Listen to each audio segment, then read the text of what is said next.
Muy bien, compañeros. Entonces, vamos a trabajar ahorita este periodo con el curso de programación. Entonces, ¿se acuerdan que en la clase pasada hicimos un programa? Pues ese programa lo que hacía era pedirnos dos números, nos lo sumaba y nos mostraba el resultado. Entonces, para eso hicimos el modelo HIPPO, ¿verdad?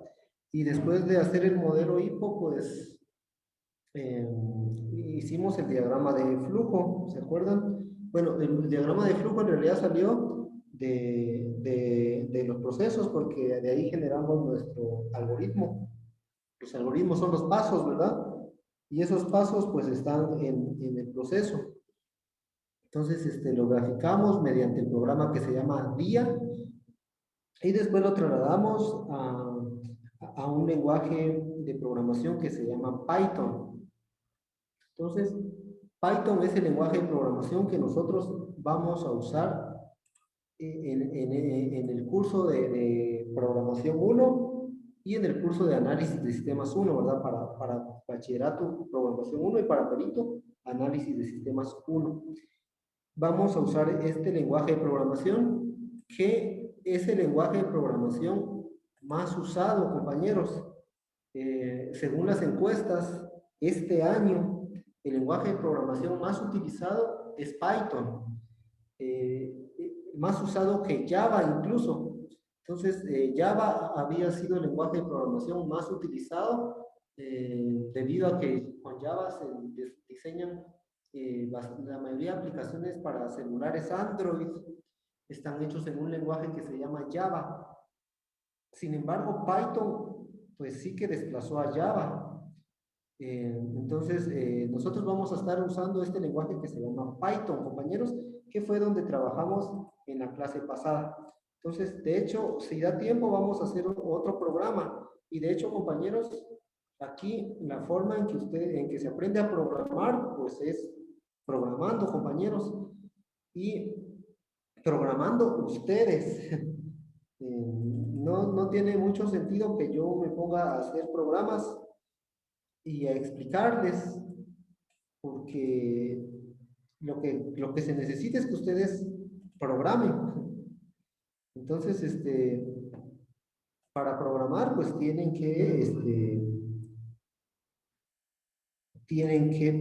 sobre todo, desarrollar su lógica de programación. Entonces, eso lo hacen ustedes y yo los guío, ¿verdad? Mi trabajo es guiarlos. Entonces, pues, pero antes de que hagamos algún programa más, pues quiero mostrarles, hacerles una pequeña presentación de qué es Python, por ejemplo. Les voy a pegar el link donde ustedes pueden ver cómo han evolucionado los lenguajes de programación. Lenguajes de programación hay muchos, compañeros. Hay más de 100 lenguajes de programación, ¿sí? Pero muchos de esos lenguajes de programación ya no se usan. Por ejemplo, en algunos lugares todavía enseñan Pascal. Pascal ya no se usa, ¿sí? Visual Basic. Bueno, Visual Basic está bien. De hecho, nosotros vamos a usar Visual Basic cuando estemos viendo Excel. El problema de Visual Basic es de que, en primer lugar, no tiene todo por ejemplo, las formas de programar. Se programa una forma que le llaman orientado a eventos y no tiene otras maneras. Entonces, está muy limitado en ese sentido, además de que Visual Basic es para Windows. ¿Y qué pasa si ustedes quieren hacer una aplicación para celular? Si ustedes saben Visual Basic, no van a poder hacer una aplicación para celular con Visual Basic. En cambio, con Python, sí.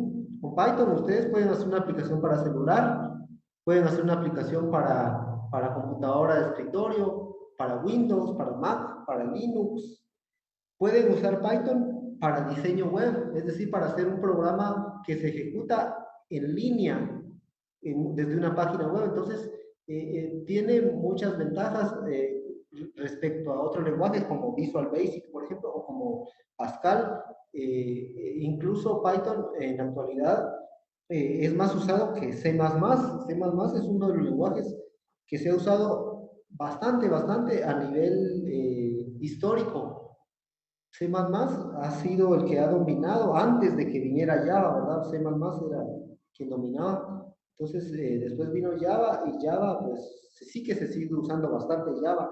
Si ustedes saben Java, pues si son muy buenos para programar en Java, es muy fácil que consigan trabajo como programadores de Java. Aquí en San Marcos no creo, compañeros, pero sí en la capital y sí en otros países. O como programadores independientes, ¿verdad? Porque acuérdense que ahora están las tiendas, ustedes pueden vender en la Play Store o en la App Store, pueden vender su aplicación y creo que Huawei ya sacó su propia tienda, parece. Entonces, bueno, Java en realidad nos permite programar para Android y para computadora también. Entonces, si queremos programar para iPhone, Python sí nos deja programar para iPhone, ¿sí? O usar alguno de los lenguajes de R. Entonces, veamos una introducción a Python. Pues Python, este es el símbolo de Python, vean. Si ustedes ven, son como dos serpientes pitones, ¿sí?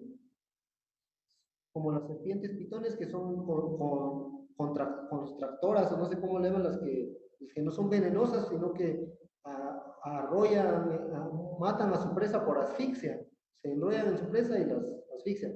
Pues Python en realidad es porque está en inglés que se dice Python, porque en español sería Python, compañeros. Pues es un lenguaje de programación interpretado, ¿sí? Cuya filosofía hace hincapié en una sintaxis muy limpia y que favorece el código legible. Eso es Python. Es un lenguaje de programación interpretado. ¿Qué significa interpretado? Pues se acuerdan que al inicio de este curso, creo que fue, yo les dije que las computadoras solo leen código binario. Las computadoras solo leen ceros y unos. Entonces, cuando nosotros programamos, nosotros no programamos en ceros y unos. Nosotros programamos en inglés y tiene que haber un intérprete que convierta eso que escribimos en ceros y unos. Entonces, por eso dice que es un lenguaje interpretado, porque tiene que haber un programa que interpreta y traduce lo que nosotros escribimos a unos y ceros. Ese intérprete se instala cuando ustedes instalaron Python. Cuando ustedes instalaron Python, se instaló de una vez el intérprete de Python, ¿sí? Entonces, ¿cuál es su filosofía o qué busca Python? Primero, que la sintaxis sea muy limpia, ¿sí? ¿Qué significa sintaxis limpia? Significa de que, bueno, cuando escribimos un programa en Python, pues usamos solo las líneas de código necesarias y no usamos signos extras, no estamos usando signos raros y otras cosas que sí se usan en Java, compañeros. Por ejemplo, en Java, eso casi es obligatorio, que las líneas se cierren con punto y coma, que al final vaya punto y coma. Y eso es igual en C++, y en C, y en PHP, y en algunos otros lenguajes. En Python no es necesario poner punto y coma al final de cada línea. También algunas otras cosas que se usan en los lenguajes de programación antigua son, por ejemplo, llaves.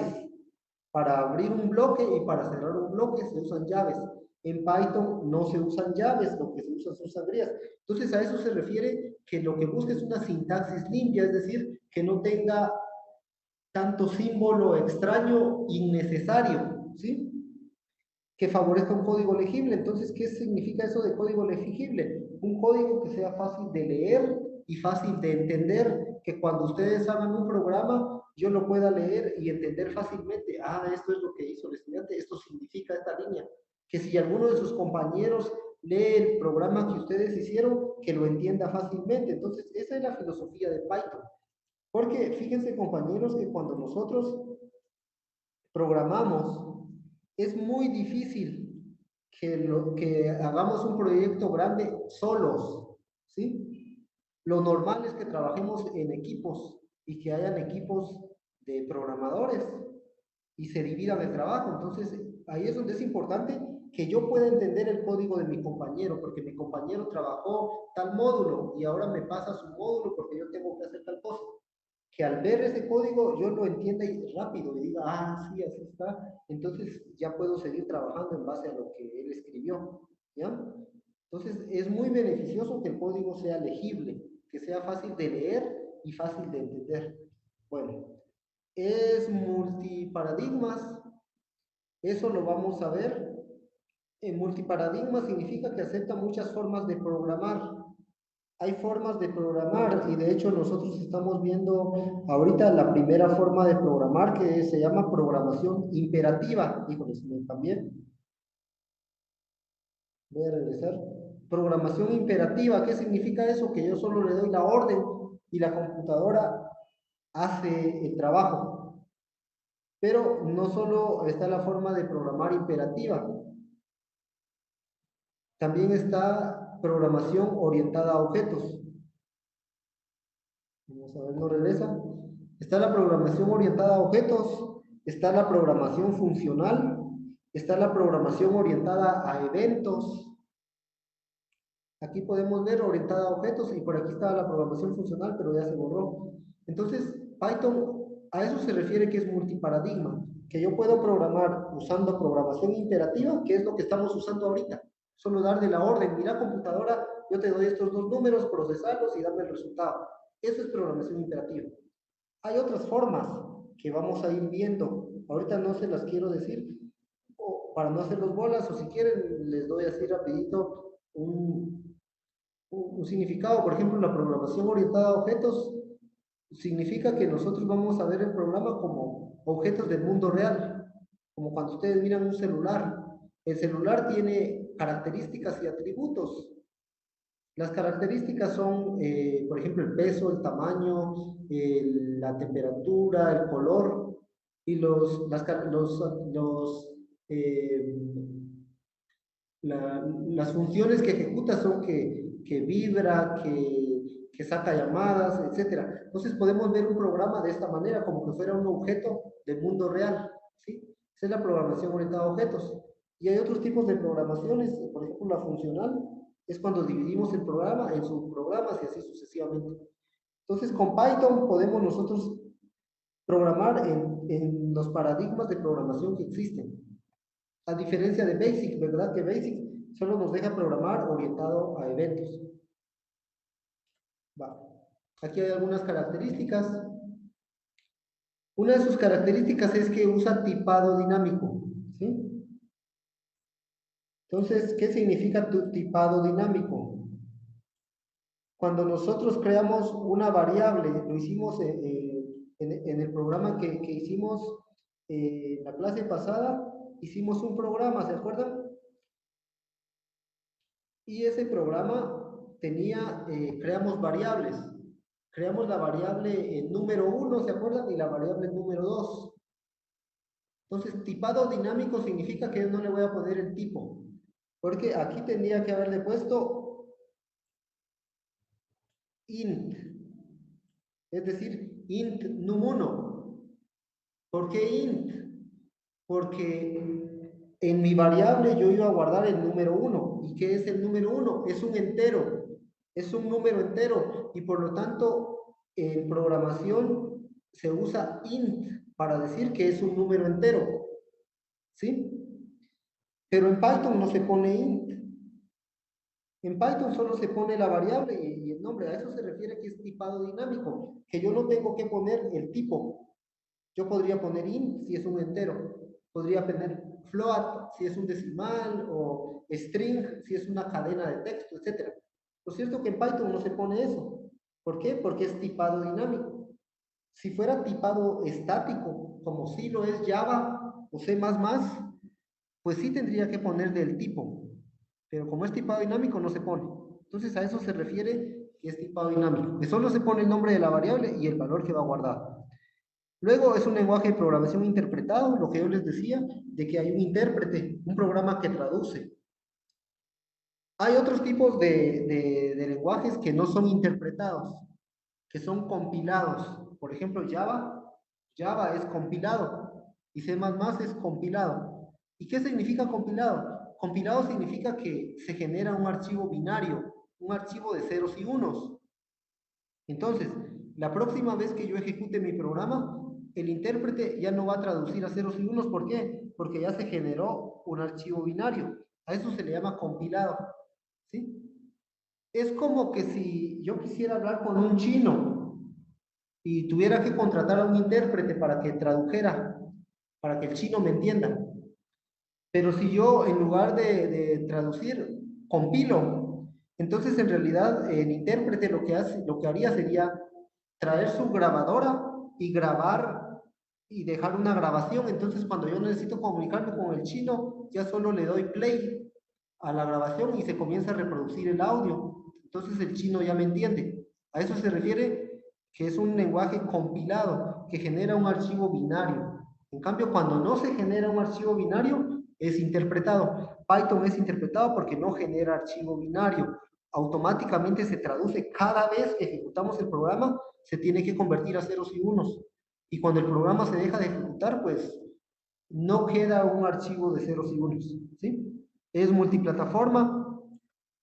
Python funciona en Windows, en Mac y en Linux. Yo de hecho uso Linux y desde Linux programo y no tengo problemas con los compañeros que usan Windows, no hay problema. A diferencia de Visual Basic, que bueno, sí hay que tener solo Windows obligatoriamente, ¿sí? O de ASP también, que es Windows obligatoriamente, ¿sí? Por ejemplo, C Sharp, que bueno, C Sharp sí que lo lograron poner multiplataforma, pero es de Microsoft. Entonces, multiplataforma significa que no importa el sistema operativo, se puede instalar, incluso podríamos instalarlos en FreeBSD y Python correría en FreeBSD y correría en Unix, porque es multiplataforma, ¿sí? Su sintaxis es muy limpia, ya lo vimos, que es muy limpia. Es de código abierto. Esto es importante, compañeros.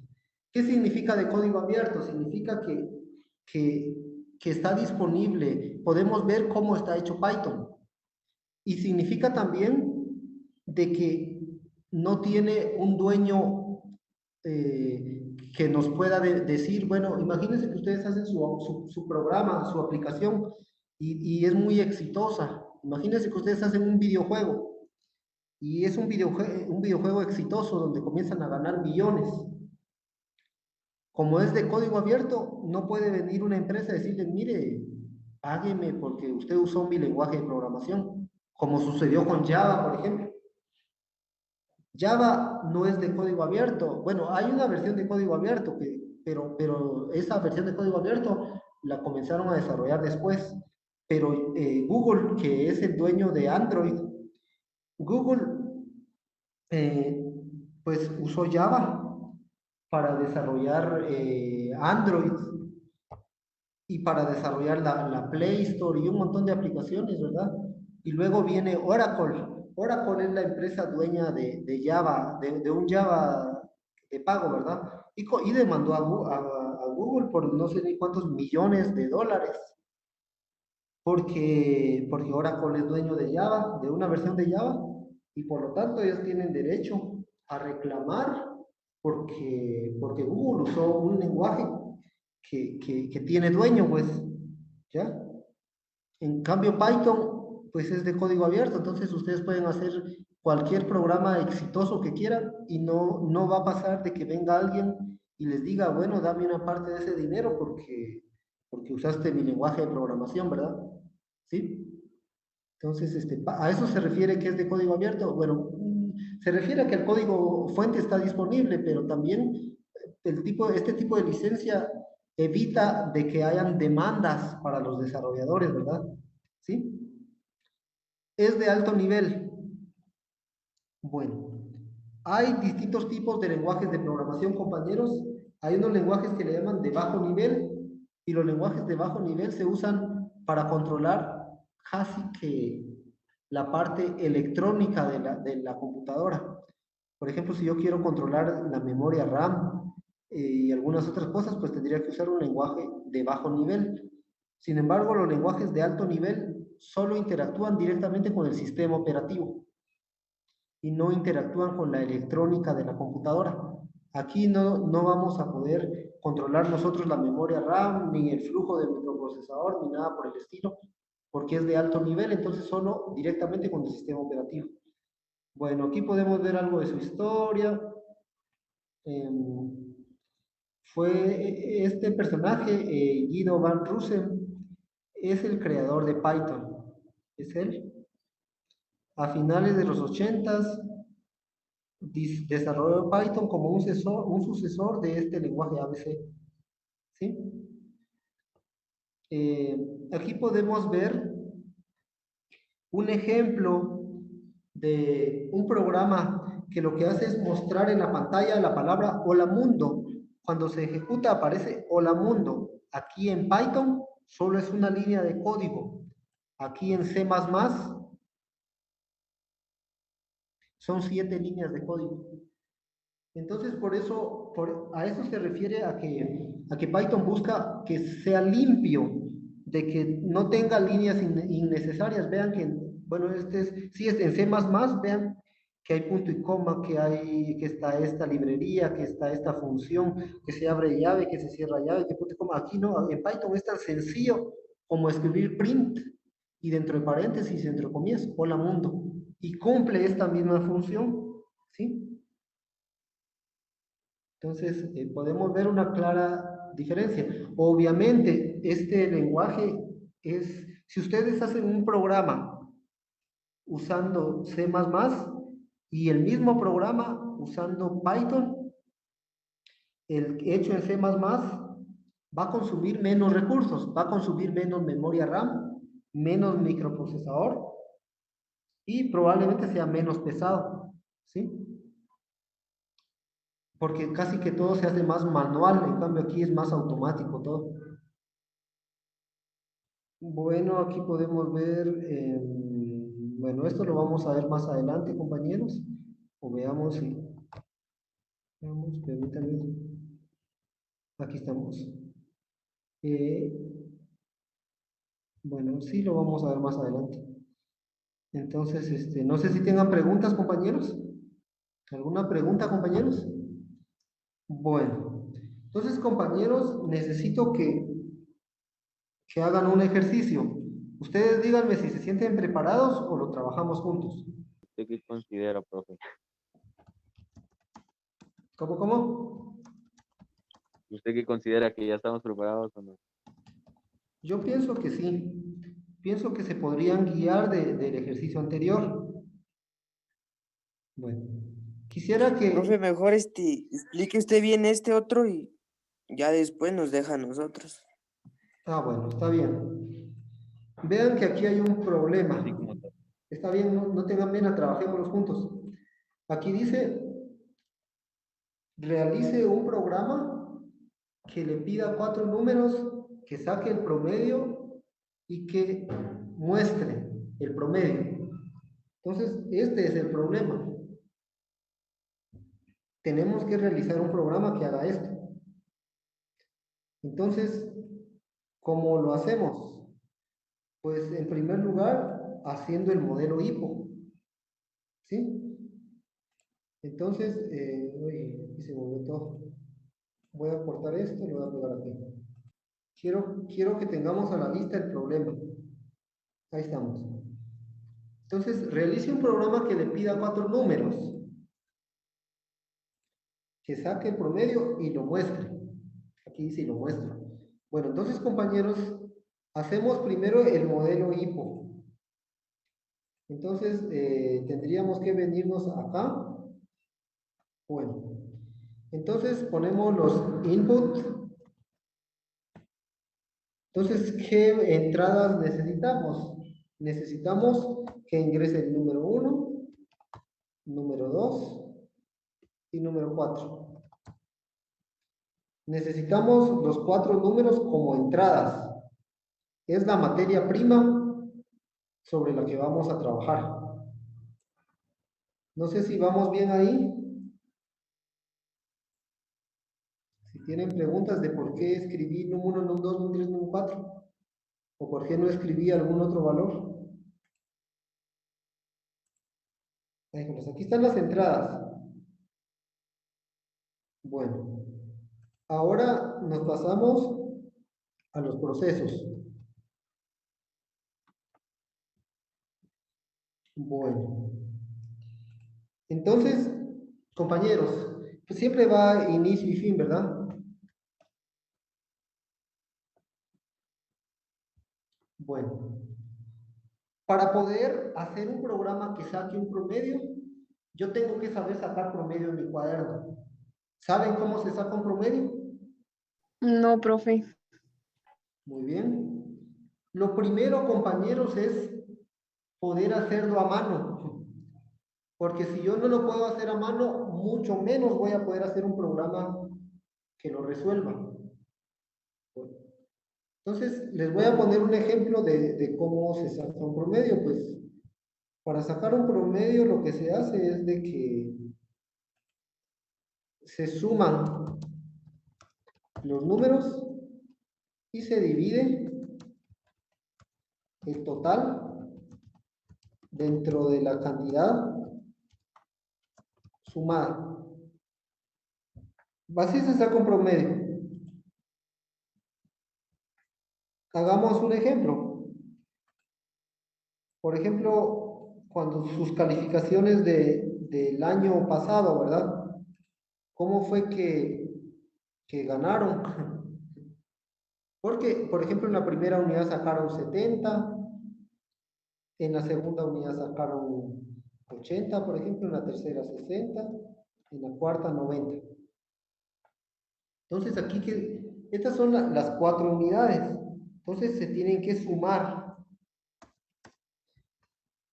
En su cuaderno ustedes tendrían que sumar 70 más 80 más 60 más 90. ¿Cuánto les da 70 más 80 más 60 más 90, compañeros?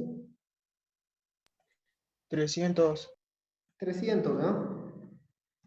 Entonces, para sacar un promedio, el primer paso es sumar todos los números. Aquí eso estoy haciendo. Y después se divide ese total dentro de la cantidad sumada. Es decir, yo tengo que dividir 300 dividido, ¿cuánto? ¿Dentro de cuánto lo divido, compañeros? Híjoles. 4, no. Excelente. 300 dividido 4. ¿Por qué 4? Porque son 4 cantidades, ¿ven? Entonces, para sacar un promedio, primero se suman los números y después ese total se divide dentro de la cantidad sumada. Son 4 cantidades, entonces 300 partido 4, pues da 75. 75. Y ustedes ganaron el curso de computación el año pasado con 75 puntos, por ejemplo. Así se saca un promedio.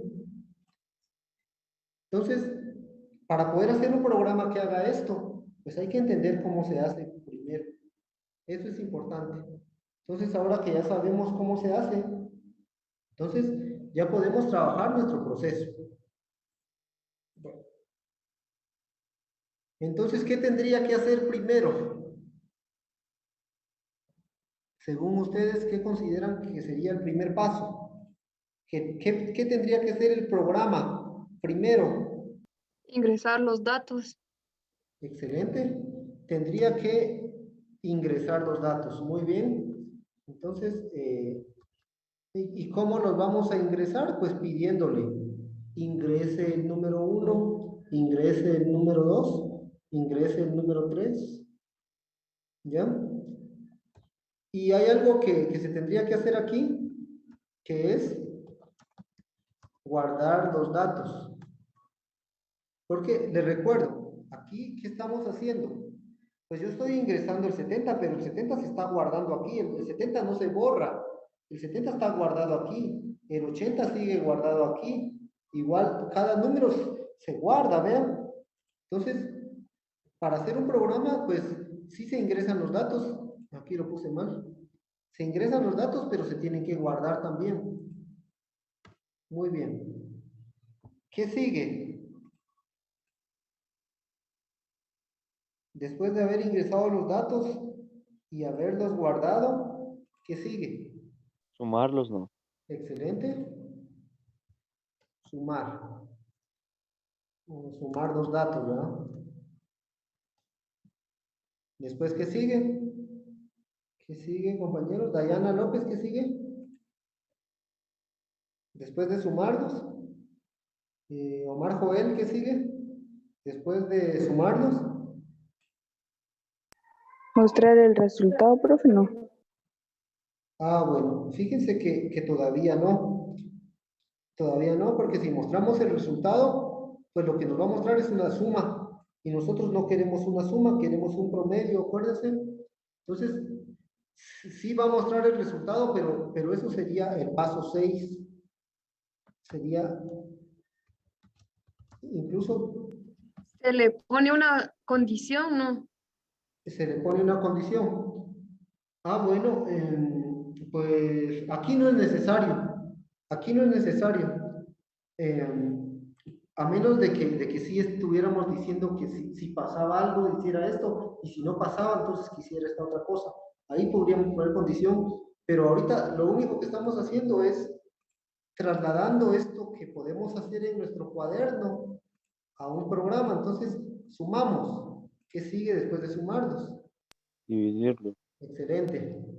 Dividir el total dentro de 4, ¿verdad? ¿Por qué? Porque vamos a pedir 4 números. Miren, si pidiéramos 5 números, lo tendríamos que dividir dentro de 5. ¿Sí? Y aquí nos hace falta otro paso. Sería guardar el resultado de la división. ¿Sí? O sea, los dividimos, pero ese resultado de la división lo tenemos que guardar en algún lado. Acuérdense que en programación, a esos lugares donde guardamos se les llama variables. Acuérdense, variables se les llama a los espacios donde nosotros guardamos valores, que son espacios en la memoria RAM. Entonces guardamos los datos y ahora sí ya podemos mostrar el resultado y fin, ¿verdad? No sé si se me fue algún paso, pueden decirme, compañeros, o si ustedes consideran que faltó algún paso. ¿Cuáles serían las salidas, compañeros? ¿O cuál sería la salida? A ver, Leslie Post, ¿cuál sería la salida? El resultado final. El resultado final, ¿verdad? O sea, el promedio. Sería lo que se va a mostrar, es decir, yo metí 4 números a mi sistema, pero a mí me va a salir un número y va a ser el promedio. Puede salir una palabra, ¿verdad? Podría decir, el promedio es, ¿verdad? Para que no salga solo el número. Pero ahí está, aquí ya tenemos terminado nuestro análisis. Ya dividimos el problema en 3 partes, en sus entradas, procesos y salidas, y como ya tenemos el proceso, pues ya podemos graficarlo en el programa que se llama DIA, y habiéndolo graficado, pues ya podemos trasladarlo a Python. Le repito, nos hace falta un paso que sería escribirlo en pseudocódigo.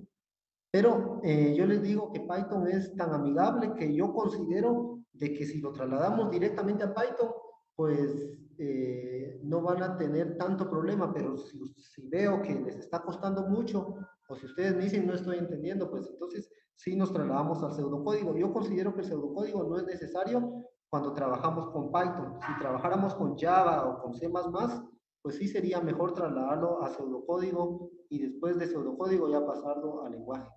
Entonces, compañeros, aquí ya estaría nuestro algoritmo. Quisiera que ustedes intentaran en su casa hacer el diagrama de flujo, ¿sí? Que lo intenten hacer y lo vamos a ver para la otra semana, ¿verdad? Si no logran hacerlo, no tengan pena, de todas formas lo vamos a resolver, pero sería muy bueno que ustedes por sí mismos intentaran hacer ya el diagrama de flujo, porque así es como de verdad se aprende, compañeros. Entonces, ahí ya nos pasamos un minuto, lo dejamos ahí. Y nos vemos para la siguiente clase, compañeros, para la otra semana. Feliz tarde. Nos vemos, profe. Feliz tarde, Nos profe. vemos, profe. Muchas gracias. Adiós, profe. Adiós.